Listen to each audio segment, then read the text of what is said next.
মাথা ব্যথা থেকে গলা জ্বালা, চিকিৎসকের পরামর্শ ছাড়াই হুট করে খেয়ে নিলেন এক ওষুধ। কোন ডোজের ওষুধ খাবেন সেটাও আপনারই ঠিক করা। দিনের পর দিন এরকম চলতেই থাকছে। শরীরের কোনো রোগকে বড় করে না দেখে বাড়িতে নিজেই হয়ে যাচ্ছেন ডাক্তার, আর যার ফলে নিজের মন গড়া নানান ওষুধ খেয়ে নেন গুচ্ছ গুচ্ছ, আর যার পরিণাম দাঁড়াচ্ছে মারাত্মক। এমনই তথ্য দিল ন্যাশনাল ক্রাইম রেকর্ডস ব্যুরো বা এনসিআরবি। প্রতি সপ্তাহে ওষুধের অতিরিক্ত সেবন তথা ওভারডোজে দেশে মৃত্যু হয় অন্তত 12 জনের। এমনই পরিসংখ্যান এনসিআরবি তথা ন্যাশনাল ক্রাইম রেকর্ডস ব্যুরোর। প্রতিদিন গড়ে 2 জনের মৃত্যু হয়েছে। নির্দিষ্ট কয়েকটি রাজ্যগুলিতে উদ্বেগজনকভাবে এই প্রবণতা দেখা দিয়েছে। সেই তালিকায় শীর্ষে রয়েছে 2টি রাজ্য, পাঞ্জাব, রাজস্থান। পাঞ্জাব এবং রাজস্থানে ধারাবাহিকভাবে অতিরিক্ত মাত্রায় মৃত্যুর সংখ্যা বেশি। এনসিআরবির তরফে বছর ভিত্তিক মৃত্যু হারের তথ্য সামনে নিয়ে আসা হয়েছে। 2019 থেকে 2023 সালে মৃত্যুর তালিকা। মোট মৃতের সংখ্যা 3290। 2019 সালে মৃত্যু হয় 704 জনের। 2020 সালে মৃত্যু হয় 514 জনের।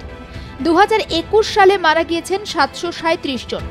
2022 সালে 681 জন মারা গিয়েছেন।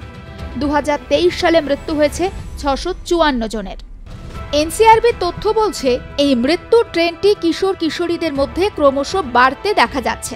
প্রেসক্রিপশনে লেখা ওষুধের তালিকায় থাকা ওষুধপত্রের মধ্যে যেগুলির অব্যবহার সাধারণভাবে হয় সেগুলি হল stimulant, opioid pain killer, sedative, anti anxiety.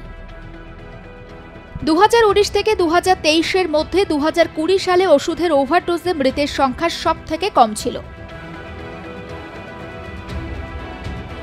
করোনার সময় লকডাউনের কারণে মৃত্যুর সংখ্যা কম বলে মনে করছেন বিশেষজ্ঞরা। তবে মৃতের সংখ্যা শুধুমাত্র নথিবদ্ধ ঘটনাগুলোর ক্ষেত্রেই সীমাবদ্ধ। তবে এই যে তথ্য দেওয়া হয়েছে তা সরকারি ক্ষেত্রের জন্যই শুধু, বেসরকারি সূত্রের হিসাব এর মধ্যে পড়ছে না। আরও একটি লক্ষণীয় বিষয় রয়েছে।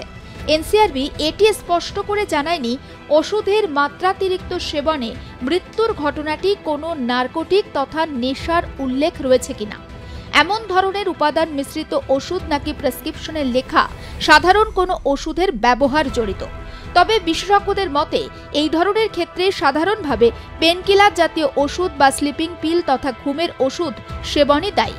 তো কেন এই অতি সেবন? চিকিৎসকরা এই নিয়ে দ্বন্দ্বে রয়েছেন। তাদের মতে কারণ ইচ্ছাকৃত বা আকস্মিক, দুইই হতে পারে।